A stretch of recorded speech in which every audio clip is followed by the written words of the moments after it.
right, everyone. We're going to go ahead and get started. Thanks for coming.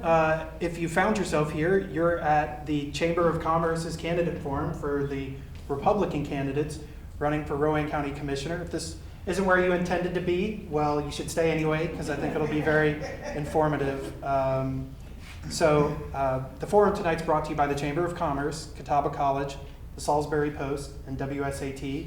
In front of me here, we have the three Republican candidates for County Commissioner, and we'll get to them shortly. But first, I want to let you know that tonight's broadcast on WSAT 103.3 FM is sponsored by the Doctor of Home Comfort, Mark Stout, and Stout Heating and Air. So with no further ado, we're going to start tonight by telling you a little bit about the $45 million bond referendum that'll appear on the ballot. And that, for that introduction, we've got Ms. Carol Spalding, the president of Rowan Cabarrus Community College. Thank you. Good evening, everyone. I've been president of Rowan Cabarrus Community College for 11 years. And in 11 years, this is the most important possibility for opportunity that the college has had to serve this community and increase the capacity for workforce development. So it's very appropriate that we're here tonight. Thank you very much to the Chamber of Commerce for endorsing this bond and for inviting me to be able to speak to you for just a few minutes. This bond, I think, is critically important for increasing capacity for many areas, and I want to tell you a little bit about that. Rowan Cabarrus has been around for 63 years. It serves 22,000 students a year. It's a big impact on this community, and we want to make that impact even more and better. So the jobs of the future require more education than a high school diploma. In fact, 65% of them require what we call post-secondary education, and that is why I'm here to talk to you tonight. So the college is proposing a technology education complex. You're going to see it on your ballot. It may be that you have to flip the ballot over to vote for it, because we're going to be asking you to help support increases in the capacity for our welding, machining, automotive technologies, a decontamination facility to support our fire and emergency services training, and a facility to support our dual enrollment program, which includes the early college and the career and technical education program that we want to build with the Rowan Salisbury schools. We're delighted to be here with the unanimous support to put this item on the ballot by the county commission that exists now, and from the Rowan Salisbury School Board, as well as the Chamber of Commerce. We're asking every municipality to also support this board, this bond issue. And most of them have already come through with that. So this $45 million bond is going to support 105,000 square feet.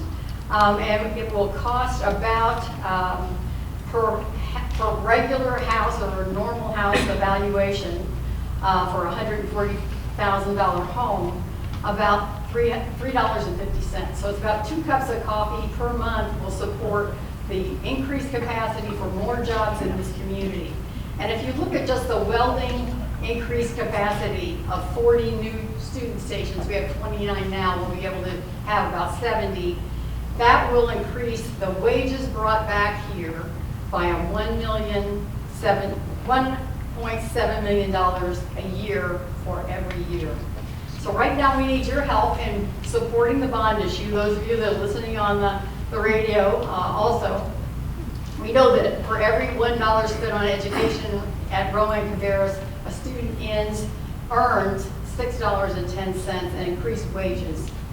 Totally, the college alumni bring an additional $335 million additional each year. So every investment in community college education will get us benefits for years and years ahead, plus increase the prosperity for those students, their job opportunities, and their families, family capacity. So we are thrilled to be here. We want to thank you for your support in addition. So I'm asking you to vote yes.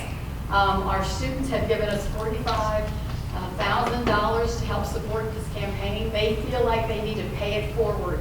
Though the current student body will never enjoy these facilities that we're going to build, they know that they're really planning for the future. So I hope you'll join them and the other supporters of this respond in voting yes on March the 3rd. Thank you very much.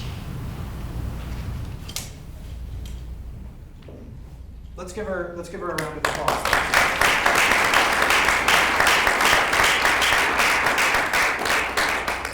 Thanks very much, Carol. For a lot of you guys, it'll be on the back of your ballot, actually. So I know that I looked at my sample ballots, and so the bond referendum was going to be on the back of some ballots. If you choose your unaffiliated ballot, it's the only item on the ballot, but otherwise, it's on to be on the back. So let's get to the main event of the night. And I'm going to ask for most of the night that you guys hold your applause. But right now, I'd like for you guys to let's give a round of applause to our candidates here. From our left, we have Mike Caskey, Craig Pierce, and Lee Withers. So let's give them a round of applause. And now we're going to get right into it. And starting from the left and going to the right, we're going to ask them to give opening statements, and they'll have 2 minutes to do that.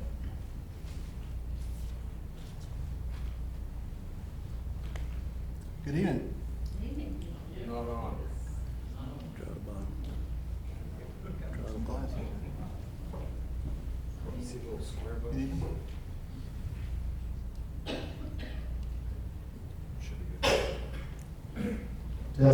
Oh, here we go. Now we're in business. All right. So once more, starting from my right, Mike Caskey. Good evening. Good evening. My name is Mike Caskey. I'm a current county commissioner. I live in Enidville, North Carolina, down near Minneapolis. Married, my wife Melissa. This will be our 25th year this year. We have 3 children. My oldest senior at South. My middle one's son, she is 10th grade at South, and my youngest is in 3rd grade at elementary. And we attend Piedmont Baptist Church in Enidville. We're members there. During my nighttime, I'm a police officer. I work 3rd shift at Sharp-Mecklenburg Police Department. I work in patrol. I'm also a patrol training officer. I train new officers there. I'm a member of the North Carolina National Guard. I previously served 8 years in the Army Reserves in the 90s, and after about a 20-year break, I decided to try one more time. So I've been in the National Guard for about a year now. I served 12 years on the Enidville Volunteer Fire Department Board of Directors. I've also, for a short time there, I was a volunteer EMT. Kind of ran out of time, so I had to stop doing that. And just, I've enjoyed my last 7 years on the board. I've tried very hard to work for the citizens of the county. I've tried to be a servant to you. We've accomplished a lot. I hope we get to talk about some of those things tonight.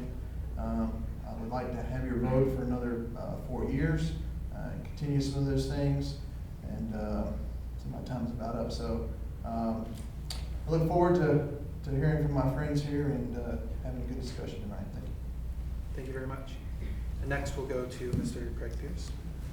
Thank you all for coming out. It makes me feel good to see that the community wants to find out just exactly what these candidates are all about. And the only way you can do that is to participate, and I thank you for doing that. As Mike said, I've been a commissioner now for 7 years. I've enjoyed my time on the board. One of the things you'll hear me talk about tonight will be the word "we," because without the entire board, you don't get anything accomplished. You can go out here and run up against the fence as hard as you can thinking you're going to make a dent, but unless you've got 2 other votes, you're not going anywhere. I've enjoyed my time. It's been on the board of directors of Ruffey Homes now for 7 years. We've been able to get a lot of things funded through the commission, like the parking lot and the swimming pool that needed to be totally redone. I've enjoyed my time on the TDA. For you all people that don't know, that's the Tourism Development Authority. While I've been on the TDA, we bought 3 new hotels in, and we have a 4th one coming in that's going to start construction in the spring. Those revenues are reinvested back into the county to bring people here to see what a great county we have. And I'm very fortunate to be on that board with a lot of good citizens that all work hard to make sure that they put Rowan County up front and first so that everybody sees a good place for us to live. I will tell you that this is not an easy job. I've sold my company and retired, and I work harder now than I I did when I worked for a living. And it's mainly because I invested this free time back into the county. My wife is a retired school teacher of 30 years. I've got 2 grandkids that I want to see. Unfortunately, they don't live anywhere close. They're 4 hours away, so I spend what free time I have serving the citizens, and I've enjoyed it these last 7.5 years. And I hope that you'll give me your vote to continue for another 4. We've got a lot of projects in the hopper that we're working on that I want to make sure that come to fruition, and I need your help to make sure that happens. So vote Craig Pierce. Thank you. Thank you. And now, Mr. Lee Withers. All right. Good evening. How are y'all? Well, good. So I'm Lee Withers, former mayor of China Grove, served 12 years in that great community. And I love every minute that I was able to serve there, and I hope that I can continue to serve that area in the near future if elected to commission. But I thank y'all for the opportunity to be here tonight. And I guess home is a beautiful place, wonderful. It's where we feel safe. It's where we go to be just ourselves. Rowan County is home. It's home to me, and it's home to thousands of other people. We are proud to all call it home. I hope so. I know I am. But if not, then I want them to be the ones who make this place and people proud to call home. I want this place for our children to grow up and stay. We need to look at our schools and see if taxpayer money is being used to the best benefit of our children. We need to strengthen Rowan County's connections and bring in more small businesses to help our economy. We need to decide where economic projects are going and how to improve the quality of life in Rowan County. And I say we, and I think Mr. Pierce, you said that as well, is because we are a community and we are all in this together, and we have to do this together. All of Rowan County needs to be united and should have a say in what we need, from Gold Hill to Salisbury to China Grove to Spencer. This is our home, and it's time we make it a place that everybody will be proud to live in. So again, I'm Lee Withers, and I ask for your vote. Thank you very much. And now we're going to get into questions that were submitted by readers of the Salisbury Post. So we're going to start, Mr. Withers, if you would grab the mic, and we'll come down the other way. And for these, you guys have 1.5 minutes for each question. And we're going to start with a relevant question. Do you support the Rowan Cabarrus Community College bond referendum that will appear on the March 3rd ballot? And how do you personally plan to vote? I guess I will say that that's a great question, not that the rest of them aren't going to be. But that'll be great. Right. But as most of y'all, or hopefully most of y'all know, I'm very passionate about our school system. I personally believe I have one of the best educators that lives in my household, and being my wife, and gets to educate and help to the betterment of Mike Caskey's kids. And so we're probably a little partial to South Rowan. And I think that the bond referendum, I'm in full support of it. And I think that as we can see as our economy changes and how we have to be investing in all aspects of education, whether it be retraining or just looking to make sure that we capture our graduates that are here and making sure they have an education direction platform to go to, that we can retain those talents. And currently, I think we lose some of those. So I'm in favor of it, and I will vote for it. Thank you. Well, as you well know, the commissioners were unanimous in putting this issue on the ballot because we felt like that we needed to give it every opportunity to be heard and let the citizens decide what they want. The hardest part about this bond, and this is the thing that I struggled with the most, is the fact I got to raise your taxes. This is not going to be a situation where you say yes and you don't have some type of consequence to it. So that's why the commissioners were all in favor to let the citizens decide if they wanted to have this tax increase to fund this education. Like I said, my wife's a 30-year retired teacher, so I saw education for 30 years every day, day in, day out. And it's definitely something that's important to us all. I think that this bond referendum is something that probably needed to be done a long time ago because we're behind the 8 ball on this right now. The things that they want to do, it'd be nice if it had been in place now with the economy the way it is, that we could capture a lot of things and educate a lot more children that are coming out of these high schools with nothing but a diploma in their hand. They need to have training to be good, productive members of this community so that they'll stay here and raise their families here. So to answer your question, I haven't decided how I'm going to vote because I'm getting a lot of conversation from an awful lot of people. I'm going to leave it up to the voters, and whatever they decide is what I will do. But say it in a nice way, what I do in the ballot box is my business.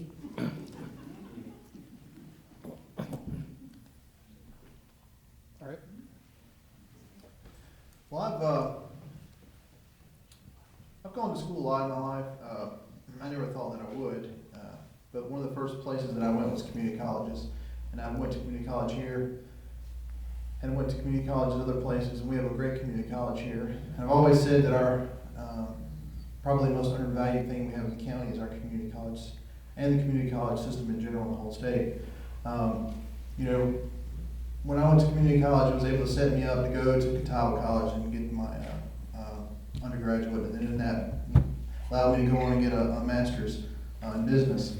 And I'll probably go to school again one day because I've never seemed to learn enough. But from this particular bond, there's some very important issues there. If you look at some of the things that they're trying to do, especially if you went out there and like we have, and we've toured the welding facilities.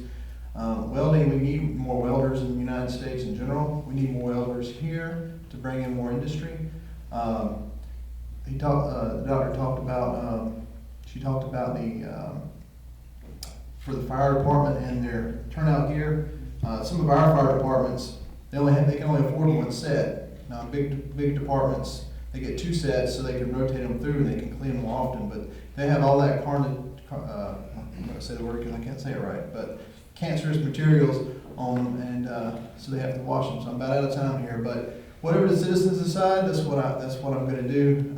Hopefully we won't have to raise the taxes all that amount all at once, but he's telling me to stop. But thank you. We're going to stay on this side right here for the next question. There you have it. And for this one, the question is, on top of what's already been committed by Rowan County Commissioners, are you willing to fund additional capital needs for new schools as the Rowan-Salisbury school system goes through consolidation? If so, how much additional? All right, well, I'm not going to give a number because I don't know what that number would be. But yes, I have always been on record as saying that if schools have to be closed, that I want to see the schools combined into new schools. Moving kids from old schools into other old schools only solves one of the issues that we have. We have a lot of empty spaces, and we have a lot of old buildings. So to solve what we need to solve, we're going to have to build new schools, which is going to take more capital. We have about $75 million right now that we can borrow without any sort of tax increases. We've already got it budgeted. We're waiting and trying to help the school system as best we can to figure out what they want to do and where it needs to go. And then after that, I think the latest project that I saw was $50 million, which left $25 million. But even elementary school is probably going to be around, well, now it's probably up in the mid-30s. I think the last one was around $32 million, if I'm not mistaken. And then you've got the cost more now. So I can't give you a number. I know that for every 1 cent on the tax rate, it's about $1.245 million. So if you're looking at borrowing $30 million, you need at least whatever the number will be, 2 3/4 cents to get that. So the money will have to come from somewhere.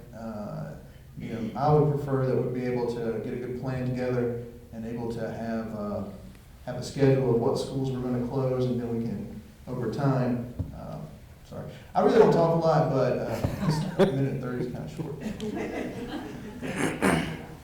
Mr. Pierce? Well, I'm not sure exactly how much money we're going to need, but I keep saying this, and I'm going to say it one more time. We didn't get in this predicament in 2 years. We're not going to get out of it in 2 years. I've preached and preached and preached that we need a 25-year plan submitted by the school system to tell us what they envision as we move forward consolidating schools. Like we just finished the West Elementary, I was glad we did it. I think it was a smart move, but it was $32 million. You know, we don't have that kind of money in the county right now. Now, it's gonna be coming because of the new industrial plants that are coming, the new, development down on the Old Beatty Road interchange. That developer's gonna build no less than $500 million worth of tax base. So when those revenues come online, I would like to have a plan that we could execute and say, okay, here's how we're gonna move forward, so that the school board and the commission all work together so that we end up with a finished product that not only that we can be proud of, but that we can afford. Because when we start raising taxes, we immediately cut our edge on economic development, bringing other companies here. So it's a double-edged sword for us. And, you know, right now they're committing $75 million. I've not seen a plan on what they're gonna spend $75 million on right now. So until I see some hard numbers and some plans, we need to sit back and look at this a little longer. We're falling apart. Yeah, it's coming apart on the bottom. So the microphone's falling apart. Okay, It's all right, sorry. As long as we don't, we're all right. just yell a little bit louder if you got to. Yeah, I think I'm okay. We'll be all right. All right. Sure. So again, a very delicate situation in this county, and I hate to, it's a tough one to go last on because you want to renege a lot of things that have already been said, but I'm, again, very passionate about the school system, but I'm most passionate about our future. And we have to invest in our future to make sure that they're going to hang around, and we're not wasting that effort for them to leave. Working in a private sector company for over 20 years, I hated hiring someone, training them, and then they leave. And I feel that that's what's happening in our school system. I feel that's what's happening at times in our community college and our college system. As it relates to investing in our school system, you gotta have a plan, and we have to know where the money is gonna be spent. But I think the biggest thing that I will bring to the table is that you've got to partner with them. And you've got to stand beside them, and I don't think that we've done that in the past. We have got to be there with them. There's commissioners are elected, 5 people that are elected. You've got 7 people on the school board that are elected, and we have to be their partner. They can't throw rocks at us, and we can't throw rocks at them. And we have just got to be unified and be together, and I think that that's going to be the difference as we move forward. All right. We'll stay on that end for this next question. And the question is, what do you see as positive attributes of Rowan County, and what do you see as some of Rowan County's challenges? I think anybody that, again, knows me knows that I think I've been referred to as Mr. Rowan County at times, and or Mr. China Grove, but as you can see, I bring a chair line with me and I shop at Food Line. I think that all of us probably have our special stories that we tell. And I think that we've just got to do a better job of making sure everybody knows that. And so when I say what our positive attributes, our people are amazing.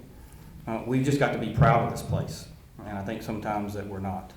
I think we get hung up on negative press. I think we get hung up on a lot of different things that are happening or that we think that are happening. But as it relates to positive attributes, we can go down the economic development list. We've got I-85, we've got High Rock Lake.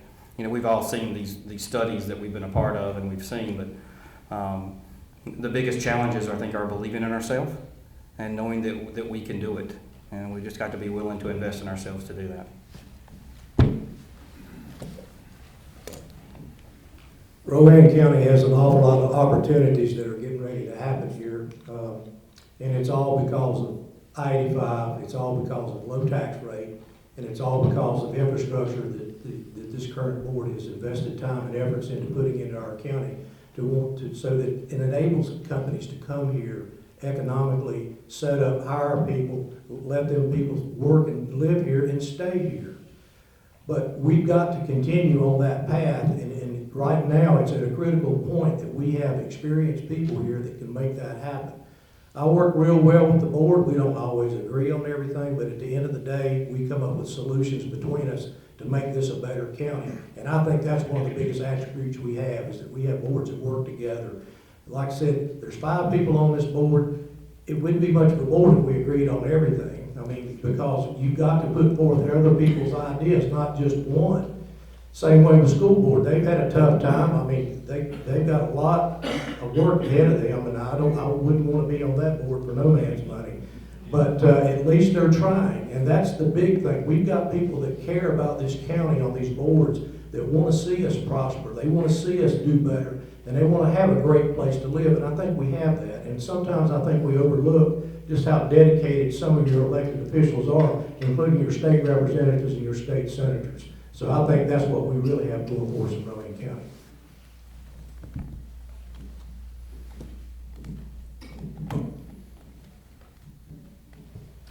All right.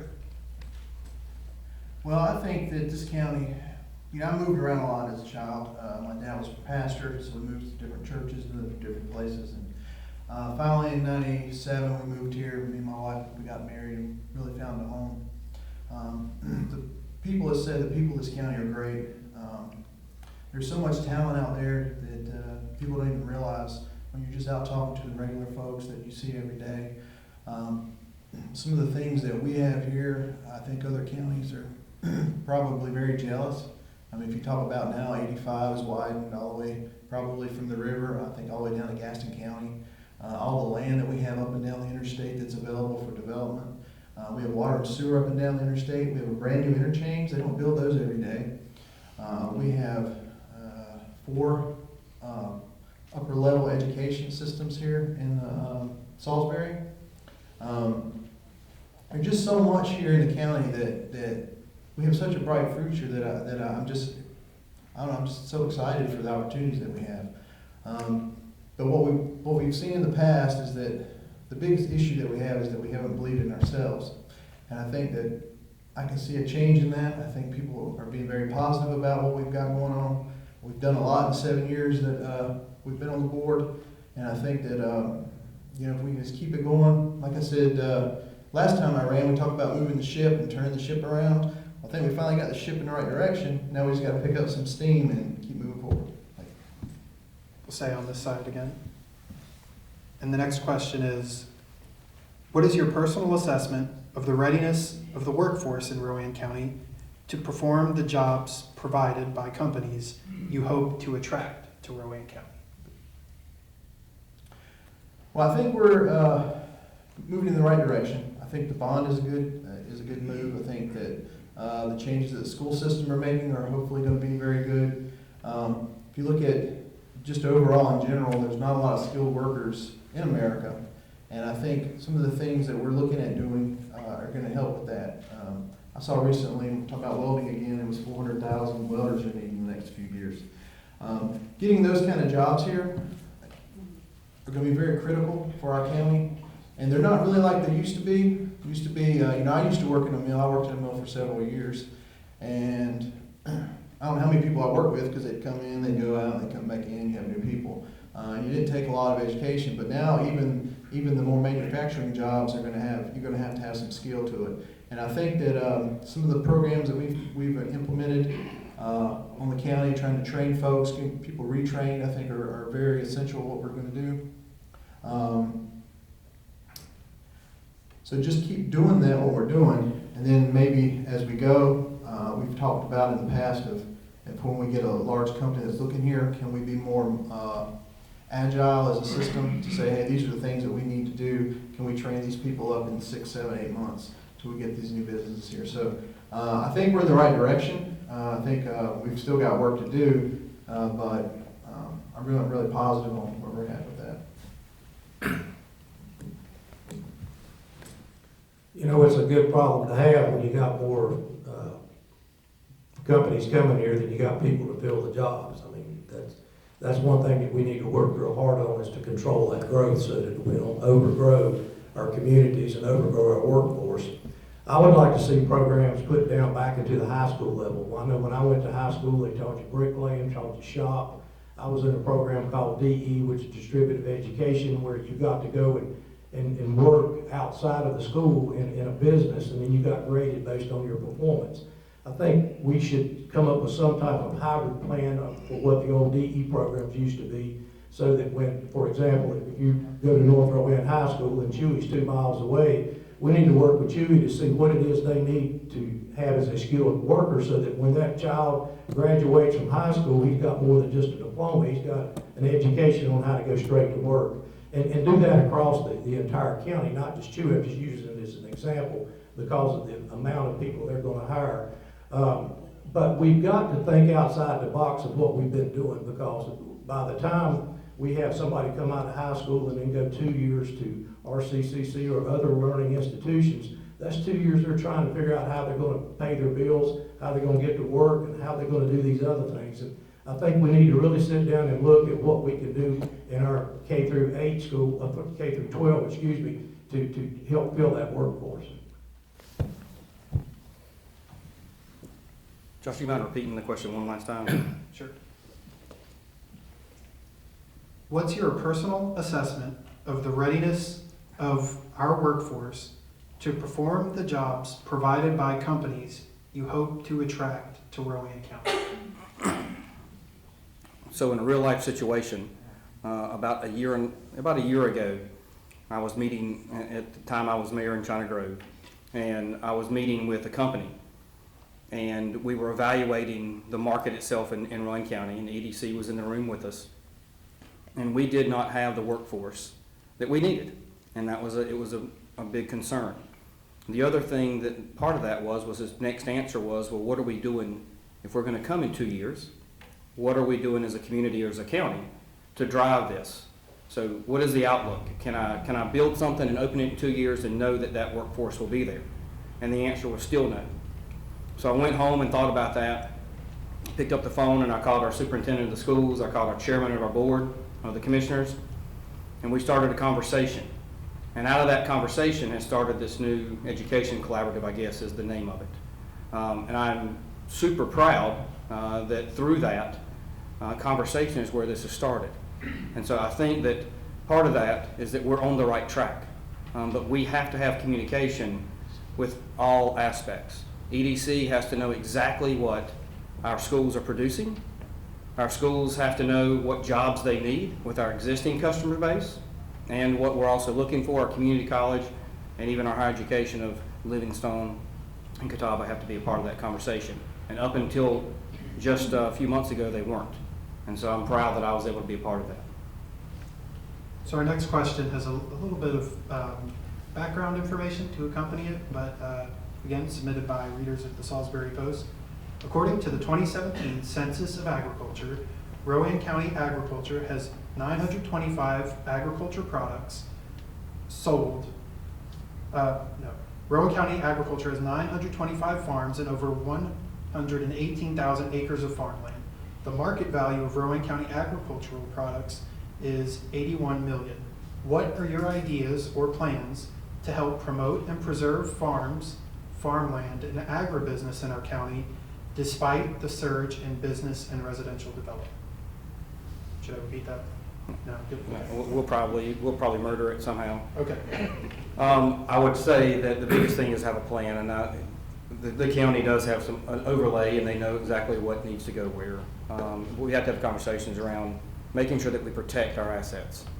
And again, it goes back to making sure that our county has a plan and laid out. Our EDC is working together with them, and that we're protecting. We know what jobs that are going to be there.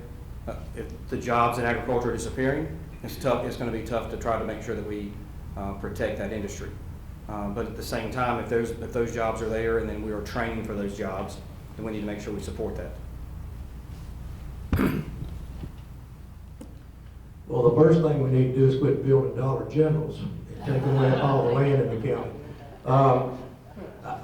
I'm excited about some of the new things that are coming out, and have investigated into new agricultural products such as hemp and these kind of things that are coming on board.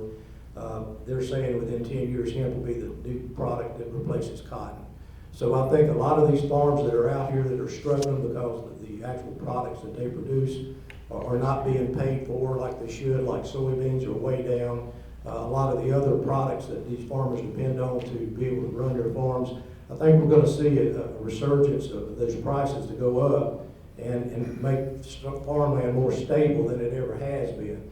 But the biggest thing is we need to protect our farmlands and not let it get involved in building 400 houses in what used to be an agricultural field. We need to maintain that, and by making sure that whenever these developers come in, they maintain strict building codes, as well as make sure these farmers have everything they need to be able to stay in business. And some of that needs to be looked at very quickly, because we do know that the housing market is strained here in Rowan County. So you're going to see some of these people that, when their parents pass away, they live in another state, they're going to sell off the agricultural property for construction. We need to make sure that we make that something that we prioritize on our zoning.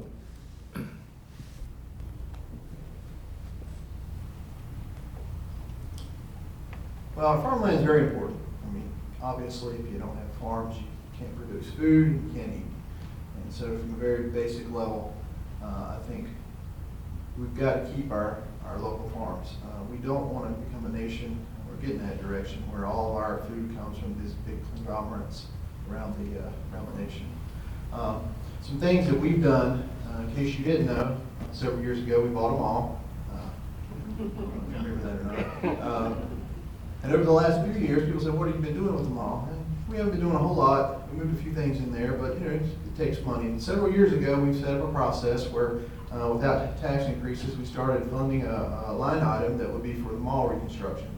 And so we're at the point now where we have enough revenue coming into those lines, and we have enough in the bank that we can go ahead and start working at the mall. And one of the plans that we have over there is we're going to move all of our agriculture center into one area, have a new ag center for the county.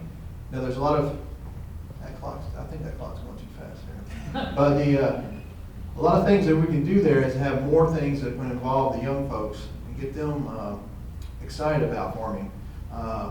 We've even talked to some people about moving some different conventions or things, not really conventions, but meetings here from around the state. Some different things that'll get our kids more excited about getting back into the agriculture, the FFA sort of things. Well, I'm out of time again, but anyway, we need to keep our farms. Start on this side. The next question is, what, if any, additional steps do Rowan County Commissioners need to take to ensure a safe environment at West End Plaza following the recent shooting at Thelma's? Well, the first thing that we have done is it terminated Thelma's lease, and that's the first step we have to do. You know, she has to be out by the end of this month, and then, you know, if she doesn't leave, then there's other legal processes you have to follow. We have actually been a very strong supporter of our public safety as a commission. We've added sheriff's deputies, multiple deputies over the years. We've been able to pay our deputies more money. We've done studies where we were behind, and we've brought them up to more of a standard. So some of it is law enforcement. I mean, you've got to go out there and enforce the laws. The other thing is that as we develop them all, as I was talking about earlier, there's going to be more opportunities out there. And as we move all of the folks in out there, you're going to have more full-time security, and it's also going to change the whole environment of what's out there.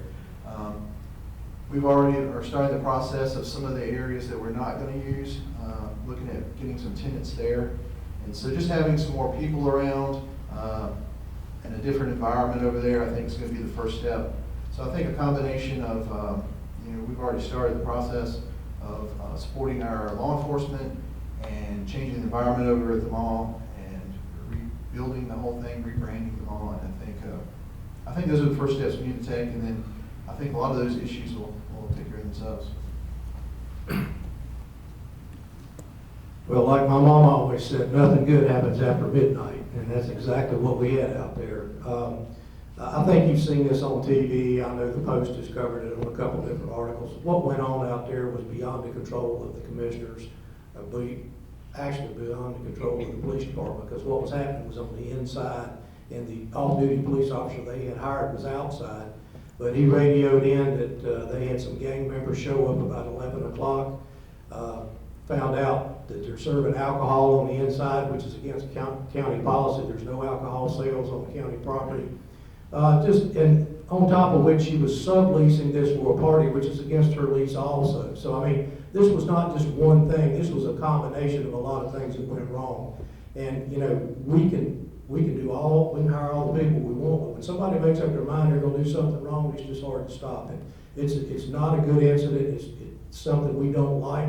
We had just got to where the West End Plaza was really getting a good reputation with our Board of Elections and Veteran Service and the other businesses that are out there, like Bangkok Furniture and Dollar Tree. You don't ever hear anything out of those people. So this was just an unfortunate incident, but I don't think we need to do a knee-jerk reaction and go overboard with saying, well, let's put a police substation out there or something. This is a one-time thing, and it's unfortunate, and I hate it for Thelma because she was doing her best, but when you run out of money, you start doing things that aren't very good.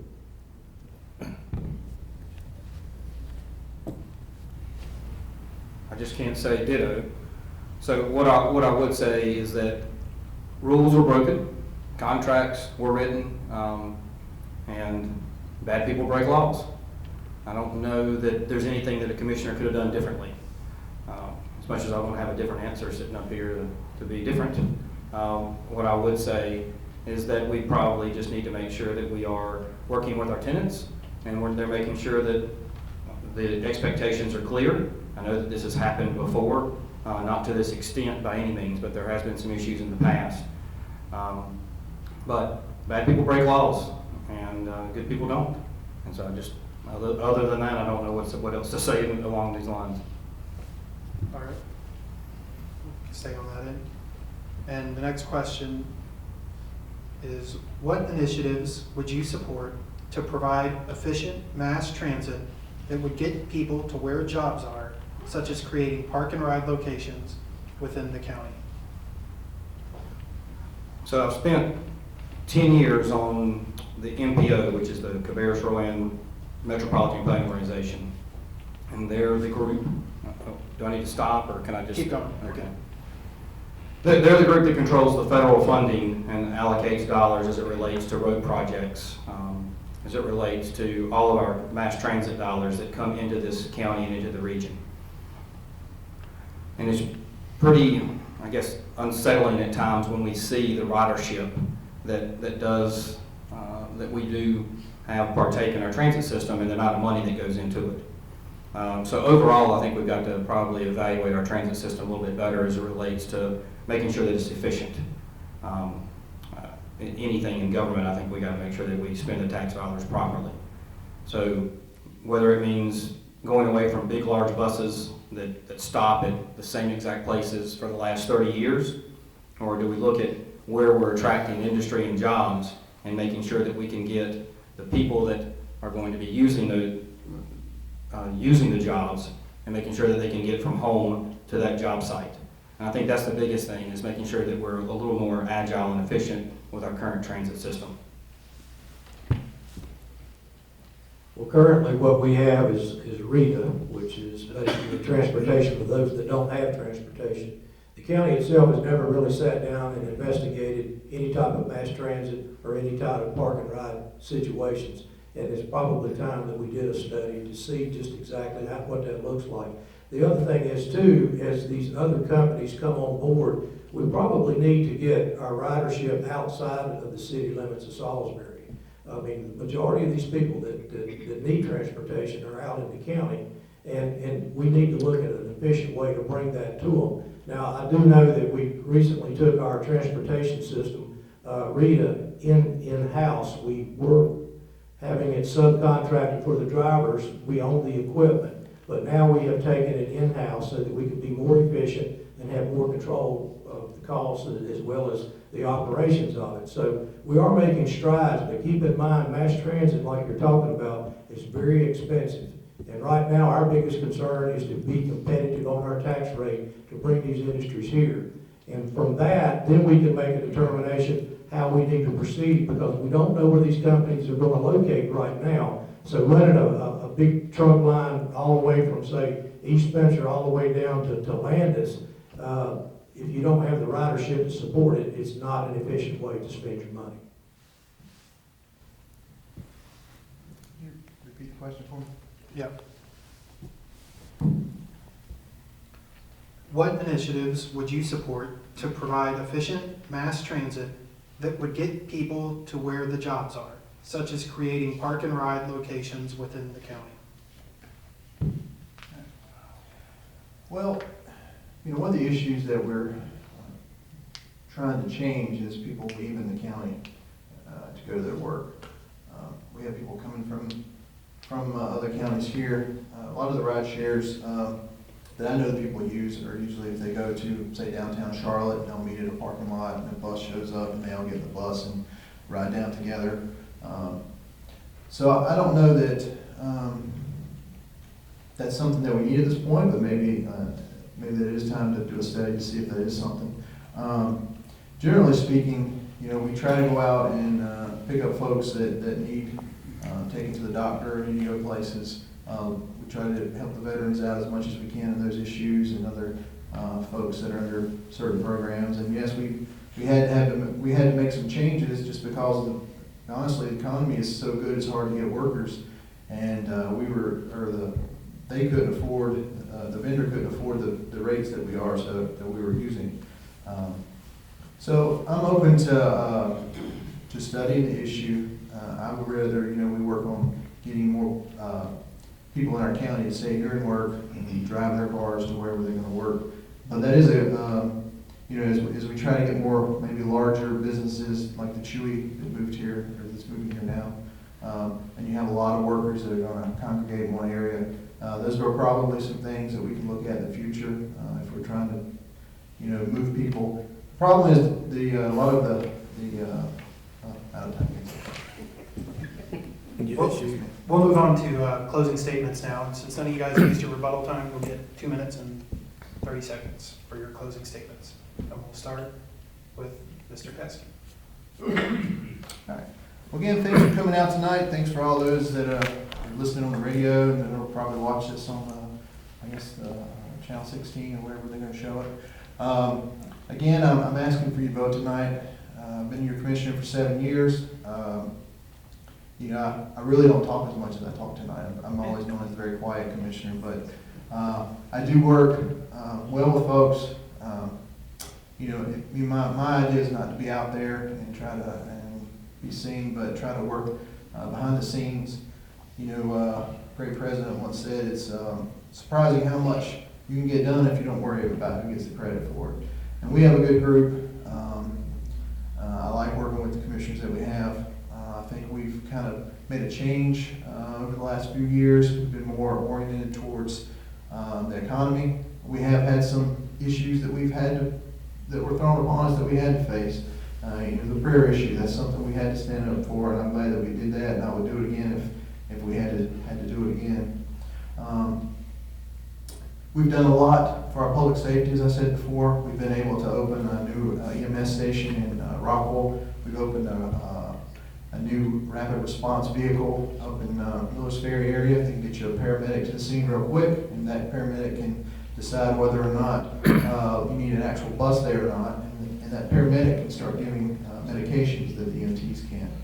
As I said before, we've tried to move our sheriff's department up to standards with some of the areas, so he wouldn't lose as many deputies as that he has been. We're building a new library out in the Cleveland area. That's something that's been out there for a long time that we've done. Veteran services, when we started, was just one veteran service officer in sort of a small little room over at Ruffey Homes. We've added up to 3 employees now. We've really made a big effort to support our veterans and to try to pay some of the debt back, whatever pay it all back that they've given to us. So generally speaking, like I said before, I think we've got the ship in the right direction now. If we can just get some steam behind us, I think we're being looked at for a lot of new expansions right now and new businesses moving here. And I think the outlook is pretty good for the county right now. And I would appreciate your vote. Early voting starts, I think, 13th, and Yep. then the 3rd is election day. Thank you.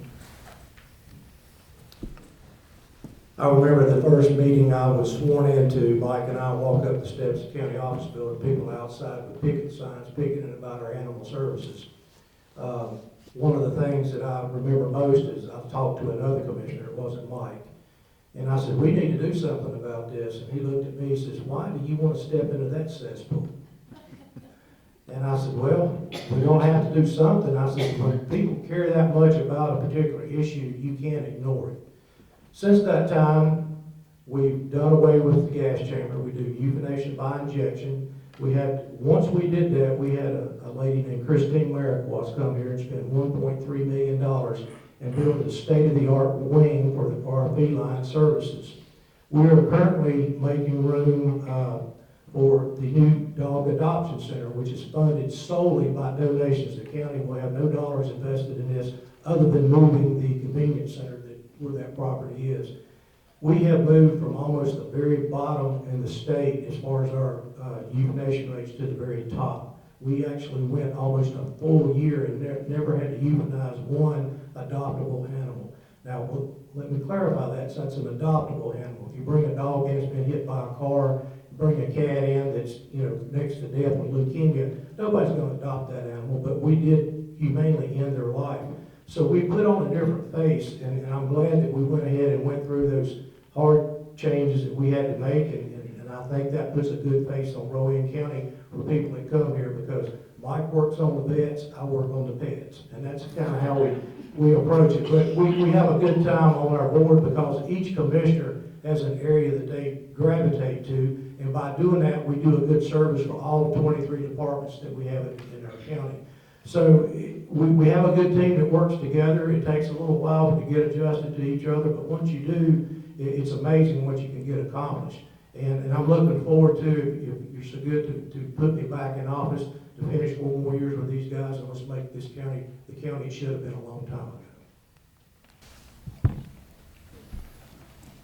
ago. All right, Mr. Withers. So thank y'all for having me tonight. It has been educational for me. It's always good to sit up here.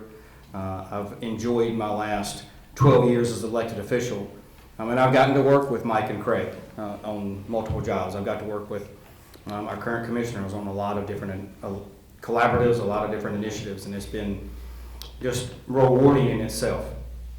I would say probably some of the most rewarding pieces is when you get to talk to your citizens, and again, just in the small town of China Grove, of what I represent in the past, and be able to make a difference in their life. It's just a bit of a calling of service, and I guess that's why I'm here today, is I want to be able to serve the people of Rowan County. As I look back on things that I've accomplished, I've been a huge piece, played a huge part in our new Southern Gateway exit, which is Old Betty Ford Road.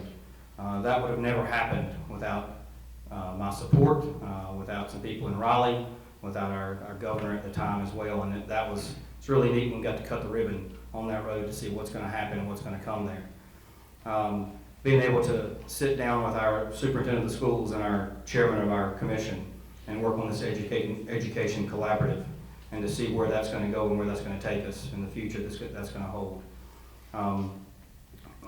Craig mentioned that every commissioner does and has their own piece. And I think there's something missing, and I think the missing piece to that is making sure we tie all of our municipalities together.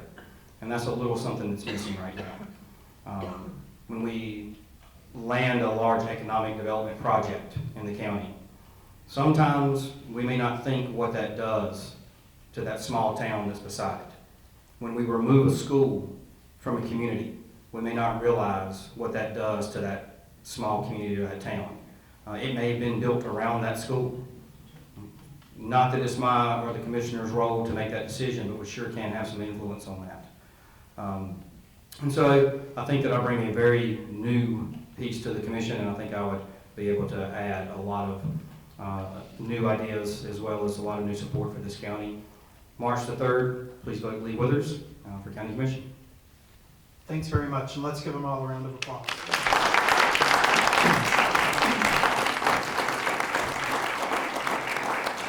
Before we go, let me thank the Chamber of Commerce, Catawba College, the Salisbury Post, and WSAT for helping organize tonight's forum. And if you'd like to view the forum again, or if you're listening on the radio and you'd like to view it for the first time, see their lovely faces, it'll be rebroadcast on Channel 16 multiple times before the election, which is on March 3rd. And we'll also publish that information in the Salisbury Post as well. So thanks very much for coming. Thank you, candidates. And that's all, folks. Ladies and gentlemen, let's also thank our moderator, Josh Bergeron.